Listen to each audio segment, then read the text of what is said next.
Bonjour et bienvenue dans cette vidéo de présentation de la version 2.10 de Loginov.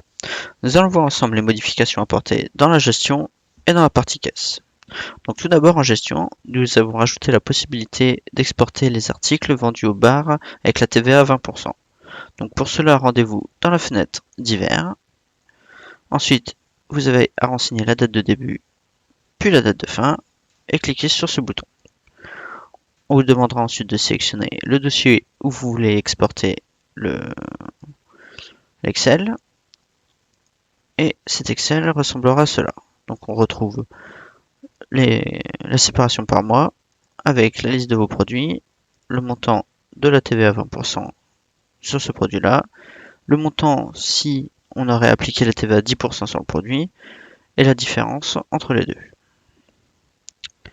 Ensuite, dans le paramétrage accessible depuis le launcher, nous avons rajouté des options. Donc vous avez un onglet général avec des options concernant votre interface de caisse, comme par exemple demander automatiquement le rendu de la monnaie ou enlever le choix du vendeur à chaque ticket, et un nouvel onglet comptabilité où vous allez devoir renseigner l'email de récapitulatif mensuel. Donc c'est l'email où on va envoyer ce récapitulatif mensuel.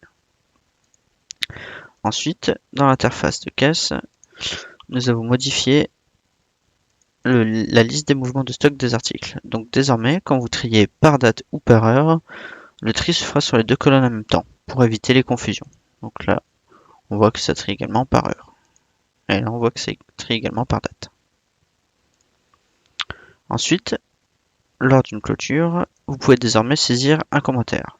Donc, quand vous validez la clôture, une nouvelle fenêtre apparaît où vous pouvez saisir votre commentaire. Une fois que vous avez validé votre clôture, le commentaire apparaîtra dans l'historique. Donc, si je vérifie pour mon historique de clôture et que je scrolle vers la droite, on voit une nouvelle colonne commentaire avec le commentaire. Vous pouvez l'agrandir via double-clic ou via clic droit puis afficher le commentaire. Enfin, grâce à vos retours, nous avons pu corriger l'application des tarifs et remises lors de la sélection d'un client. Donc par exemple, si j'ajoutais un article et que je choisissais un client, notamment un client pro, ces remises n'étaient pas réappliquées sur les articles que vous avez déjà insérés dans votre vente. Cela conclut cette vidéo, à bientôt!